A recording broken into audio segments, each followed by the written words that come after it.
Terima kasih Anda masih bersama kami di Seputar Aceh. Pemirsa, puluhan keluarga narapidana resah karena tidak mendapatkan izin untuk menjenguk keluarganya usai kerusuhan yang terjadi di Lembaga Pemasyarakatan Kelas A Banda Aceh beberapa hari yang lalu.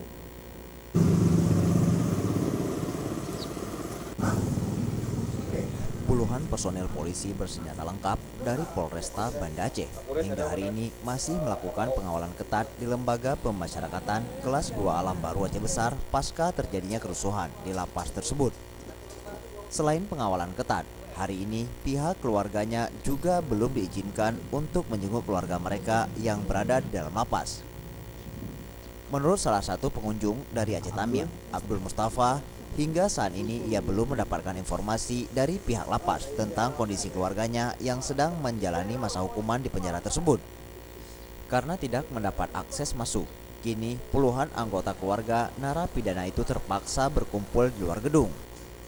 Pihak kepolisian meminta pihak keluarga untuk tetap tidak masuk dan menemui keluarga mereka, dan para pengunjung berharap agar keluarganya tidak terjadi apa-apa.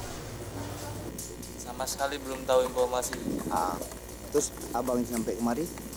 Sampai kemarin tiba-tiba saya tengok kerusakan ini, saya bertanya, Iya. ada masalah apa nih, kebakaran, kerusakan. Hanya nggak dikasih jenguk. Oh, abang sepupu.